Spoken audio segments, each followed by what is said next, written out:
Hello everyone, Steve here. Thanks for tuning in. Today I am going to take a look at another vintage baseball game that I've become aware of recently and I've been trying to learn a little bit more about, and I'm going to share that with you. Just as a personal note, I've had an interesting 24 hours. Yesterday I went to a retina eye specialist as a follow-up to my regular eye appointment, and by the time I left, I had laser surgery on one on each eye. So that was an interesting experience. I was told by the doctor that I could resume normal activities. So assuming recording videos about tabletop baseball games is normal, here I am. So with that, let's get started. So the game I'm going to talk about today is called Ballpark Baseball. One of my listeners actually has been corresponding with me offline via email, and the person asked me, why are you looking at all these vintage baseball games?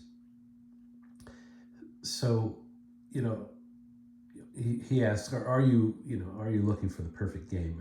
And the answer is really no. I think the reasons are twofold. One is I'm a nostalgic person by nature, and I find it interesting how people designed their games, particularly given the tools and the data they had available to them at the time.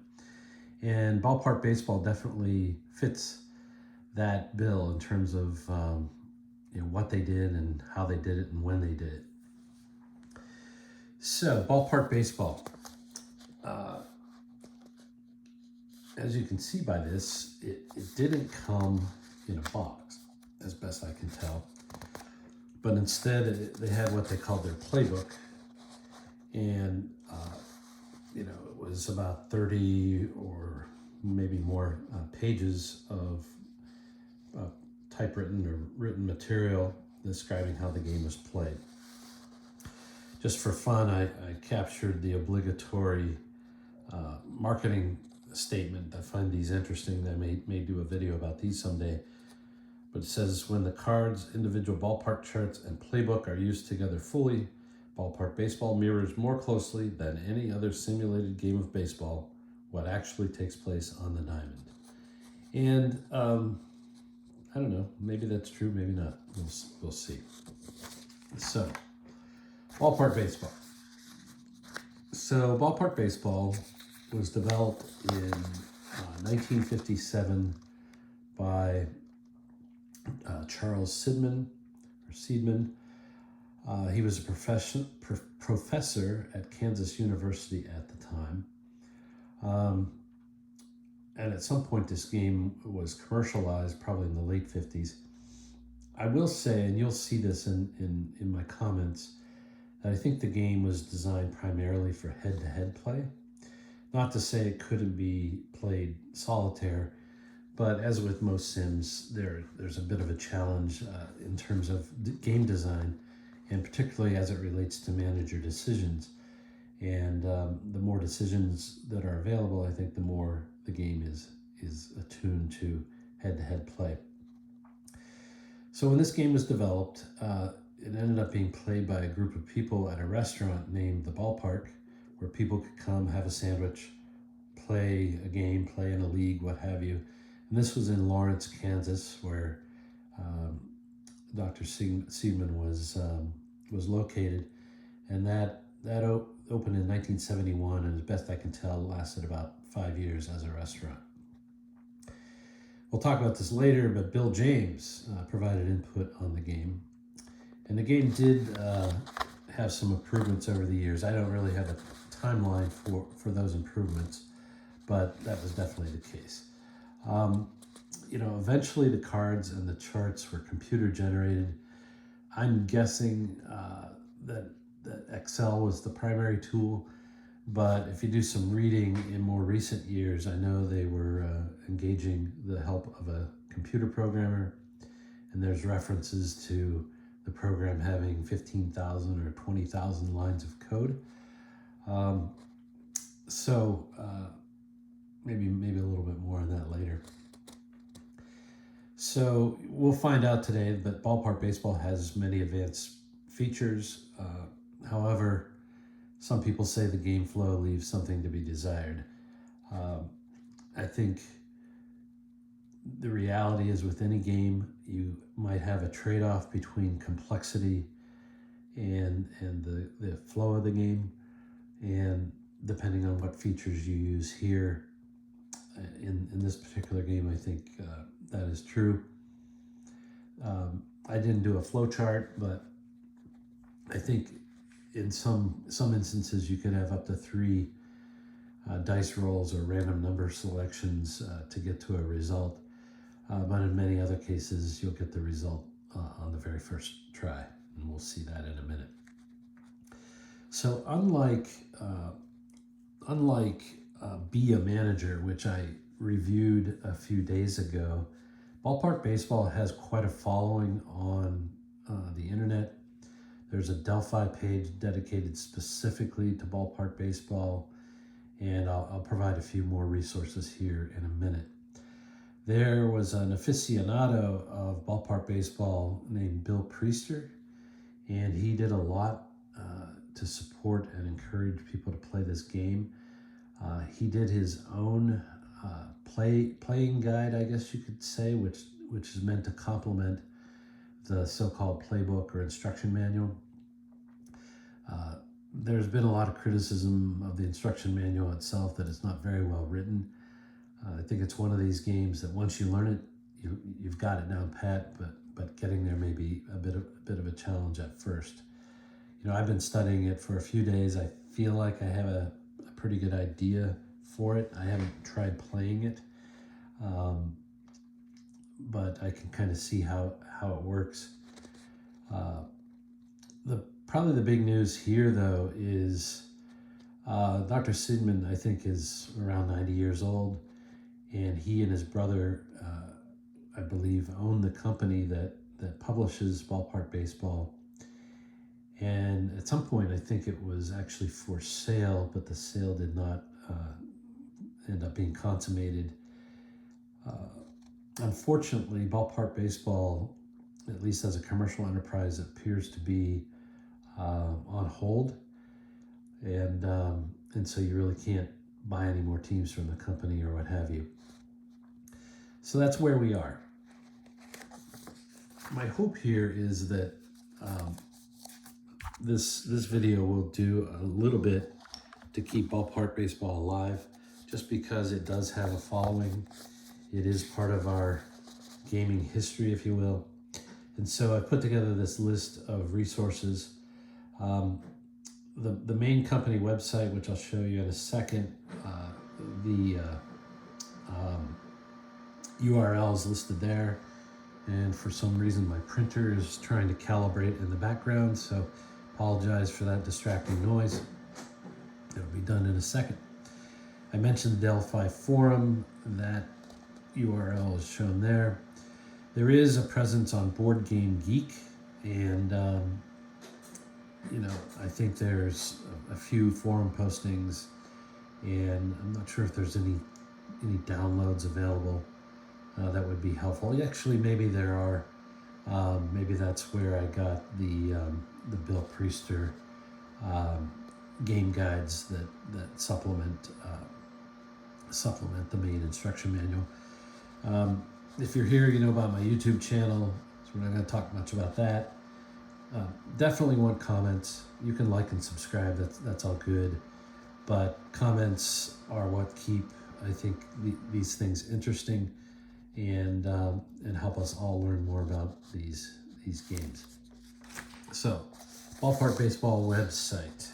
So this is what it looks like when you get to the homepage. So a nice menu down the side, pretty well put together website. There are some interesting articles and readings, including an interview with the creator that you can read here. I would suggest reading them if you're interested in this game. It would appear that the ordering mechanism is still in place, but the truth is it is not, and I'm not sure if you emailed the company that you would get a reply either. But the website is still worth checking out. So I mentioned there's a little bit more information available on Ballpark Baseball than maybe some other games. Here was a recent eBay auction. I think it first started in February. It relisted a couple of times.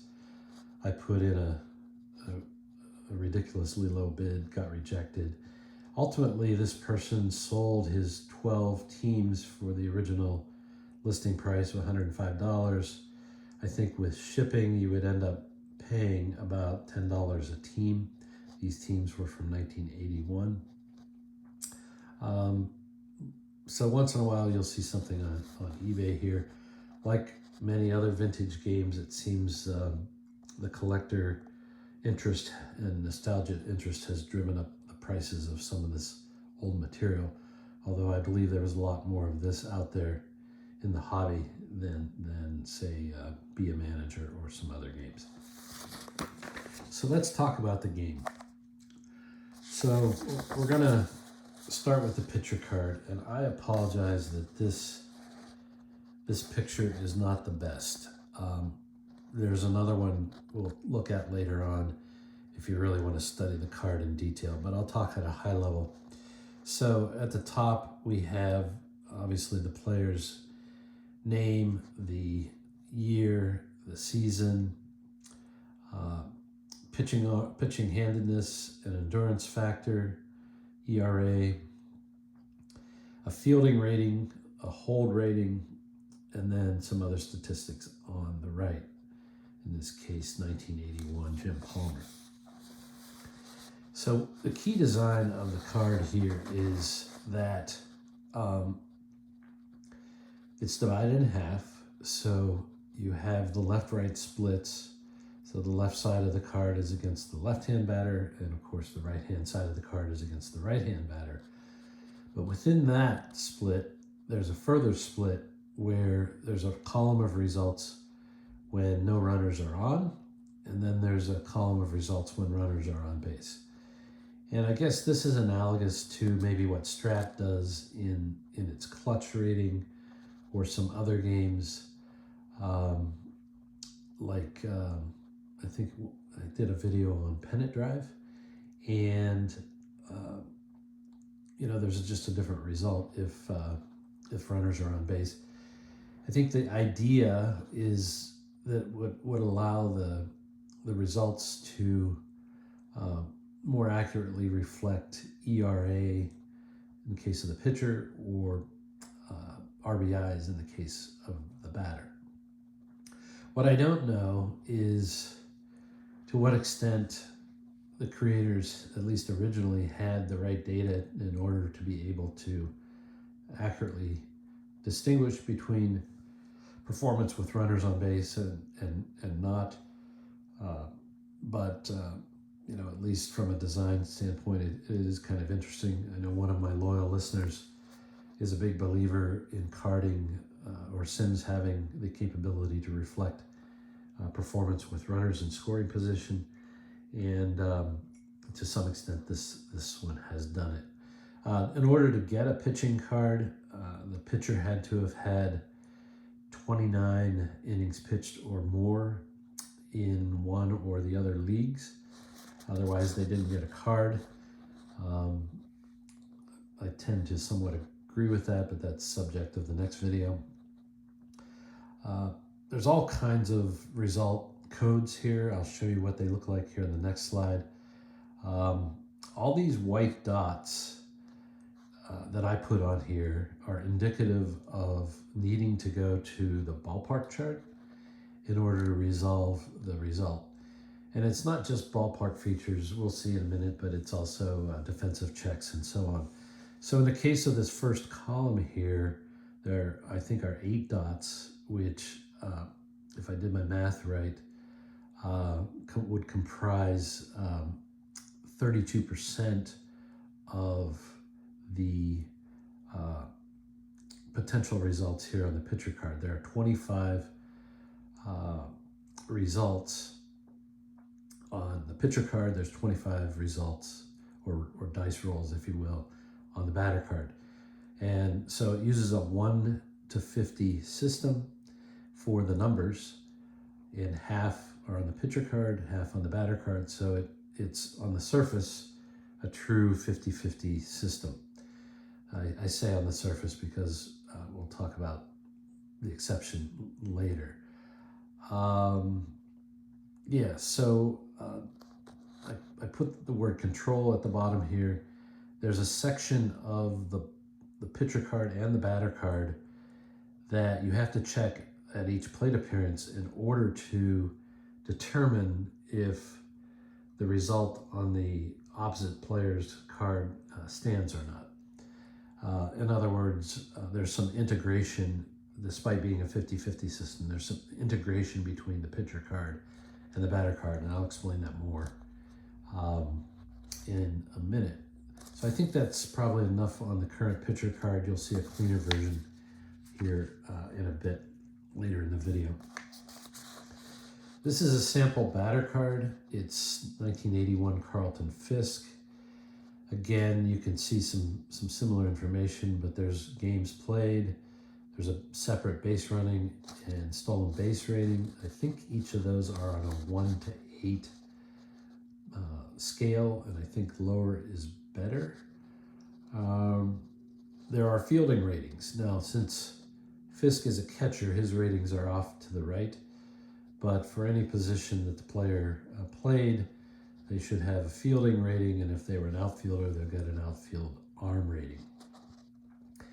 If the person is a good bunter, they would have the word bunt in the middle of their card near the top.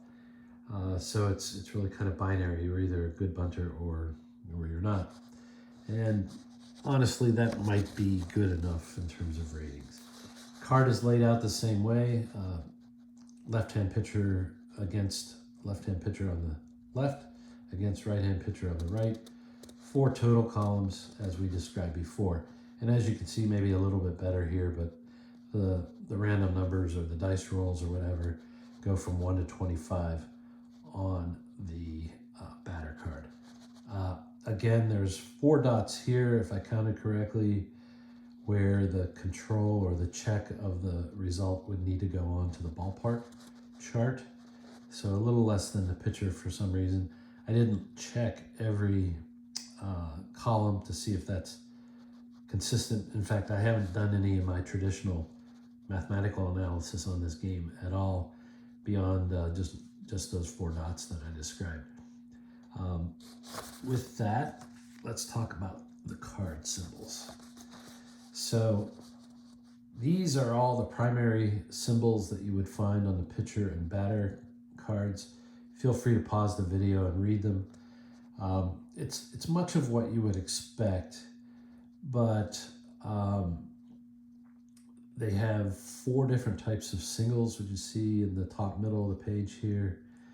Got 2 different types of doubles, and then they have 4 different types of ground balls, and then for balls in the air they have 3 different types of those on the primary results. So if you roll one of these results, you can resolve it directly after the first dice roll or random number selection. But then they have what they call uncertain outcomes, and that's when you refer to the ballpark chart. Those were those white dots I put on the previous 2 slides, and there are 7 types of those. This is taken directly from the playing guide from Bill Priester, but there's a pop up, which is not to be confused with the prior page that was a pop out. And you can see here it describes in general the type of play that it is, or batted ball that it is, and the likelihood as to whether it would lead to an error or some other kind of misplay. And of course the one on the bottom is a long fly ball, and that's, I think, where the dimensions of the ballpark come in as it relates to home runs. So the ballpark chart. So again, this is going to be kind of difficult to read, and I really apologize for that. But this is Tiger Stadium, or Briggs Stadium as it was known, until the year I was born. But there are different sections of this card, and there's a front and back. I've tried to highlight the major sections with a white box here. In the top left, you'll see the pregame roll to determine what kind of weather conditions the game is going to be played under, in terms of whether it's raining or maybe it could be a rainout. Top middle is what they call a double factor, and so there's certain results on the primary cards, or the pitcher card in particular, that may change the result. I think this has something to do with the dimensions of the outfield. And if I had a Fenway Park, I think I could tell you, but I think sometimes, depending on the dimensions, the result might be a double or a single. Very interesting on the right. I've never seen any game do this, although I've brought up the topic before. But if a PU result happens, that you check this pop-up section of the ballpark chart, and depending on the size of the foul territory, it may or may not be caught. If the roll is 1 to 20, there's actually some special plays you check in the instruction book, but at least there's some dimensionality aspect to the ballpark chart as it relates to foul territory. So you can't see it very well here, and I'm going to apologize, but it's really the only ballpark example I had at the time. But there are major sections here depending on the type of special uncertain outcome result.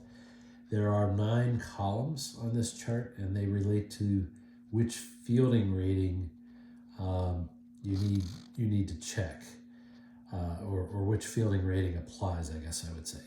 And then within each section, there's the dice rolls of 1 to 50, which tell you then what to do. In the case of this XYZ section, you actually end up checking another chart, which I think is more of kind of like a rare play chart. I think it truly is rare if I just look at the numbers that apply. The other point I wanted to make here, though, is on these defensive ratings. I said there are 9 ratings, but really you think of it as a 3x3. So it has both a range and an error rating, which I think for its time is pretty clever. And within those 2 types, you have 3 possibilities: very good, average, or poor. And so how you get 9 is you just combine the 3x3. So if he's very good at both, he'll have a defensive rating of 1, which corresponds to this column here on the chart. And if he's poor at both, then it corresponds to the 9 column. So that's the front of the ballpark chart. The back of the ballpark chart is also divided into sections, major sections. Hard hit ball is on the top here, and then the line drive or long fly ball is here. And here with the long fly ball, you can see it's somewhat, it is ballpark specific because there's only 3 columns, left, center, and right. And so you can see that in certain cases, it could be the difference between a double and a home run. Looks like in this case, within that subsection, it's mostly home runs. And then there's outs or singles. And so, so that's kind of how they customize it. I have really no sense of what logic they used because it's a very complex system. So I mentioned the bottom of the pitcher card and the batter card and these controls. And this is where I think they were a little bit ahead of their time. They recognized the weakness of the 50-50 game engine and found a way to override it. And so, as most people listening here know, there are sometimes extreme statistics that can't be properly reflected on their card alone. And so, for example, pitchers who have a low number of walks or home runs might need some kind of override for that. Same thing with batters. It could be low home runs, low walks, low strikeouts. And then ballpark baseball even put in a distinguishment for hitting into fewer or many double plays, which I think is a feature that's, probably was ahead of its time. And then, of course, the splits.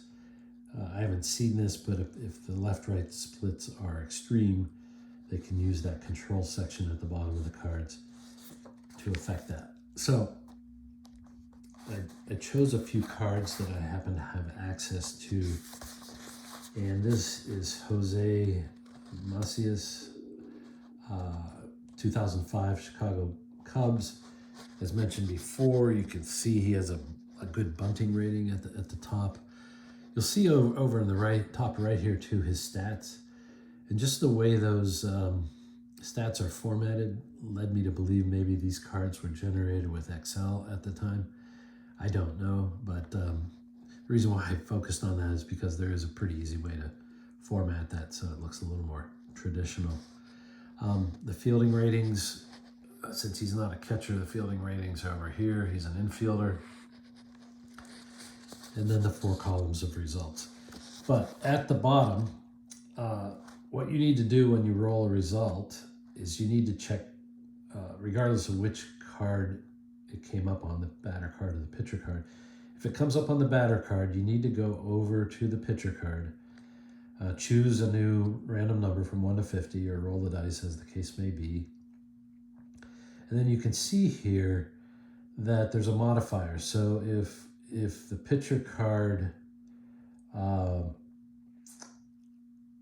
has I'm not going to explain this well because I don't perfectly understand it, but maybe at a conceptual level, what this does is it takes away, for this particular player, it takes away from the pitcher results a walk result or a home run result. And you can see the reason why here. So I've extracted Jose's statistics here. He had a very low home run percentage as a percentage of plate appearances, and a very low walk rate as well. And so it's very natural that there should be a control here to reduce walks or home runs that come from the pitcher card. Apologize, I still haven't totally figured out the how of how this works, but conceptually that's how it works. So in the case of a walk that gets taken away, it becomes a ground out to the shortstop. In the case of a home run that gets taken away, it becomes a single to center field.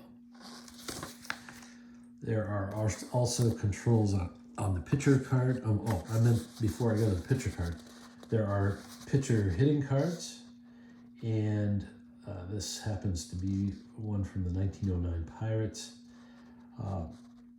You can see the reason why I chose this. I mean, he hit only 071 and didn't have much in the way of walks and extra base hits if you look at the stats.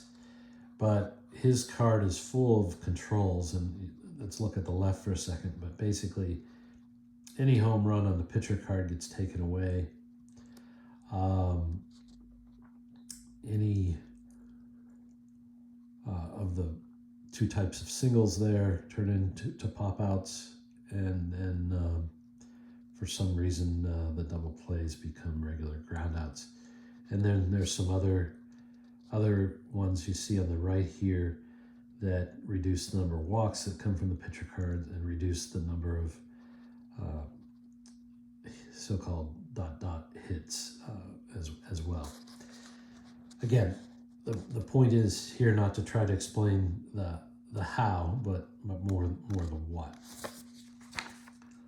So controls for the pitchers. So this is a cleaner version of the pitcher card, much better than the one I showed you earlier.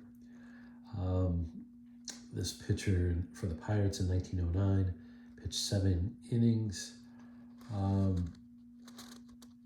And he allowed 2 home runs in 284 and a third innings.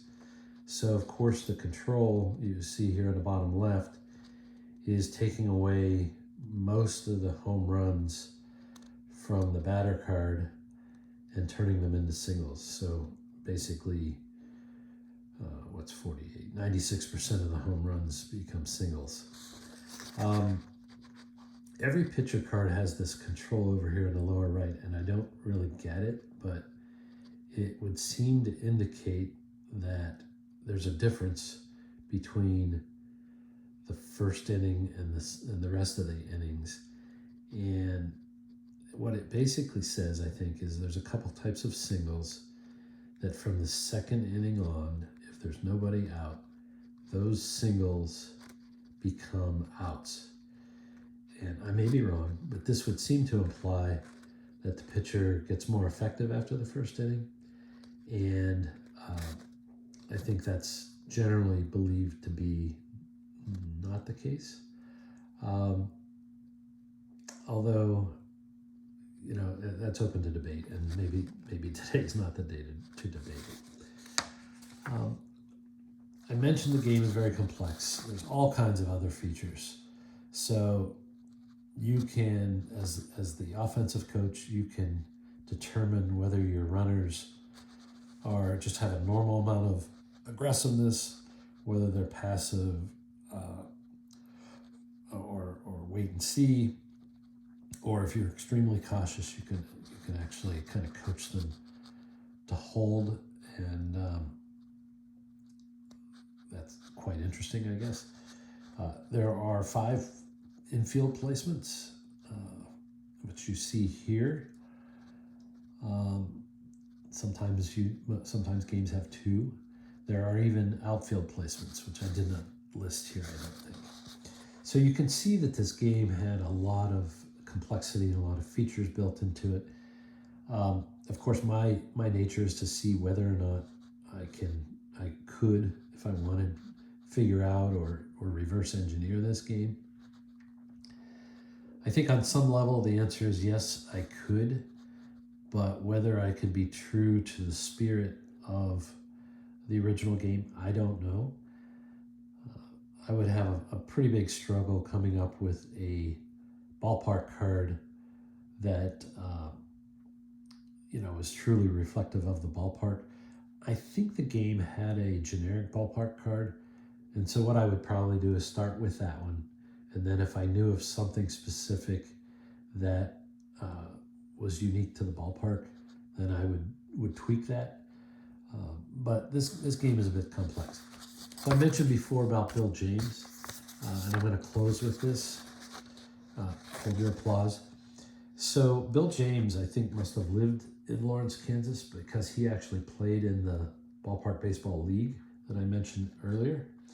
And there's a couple articles actually on his website that talk about his playing of the game. And the URL for the quote here is at the bottom here. It's easy to find.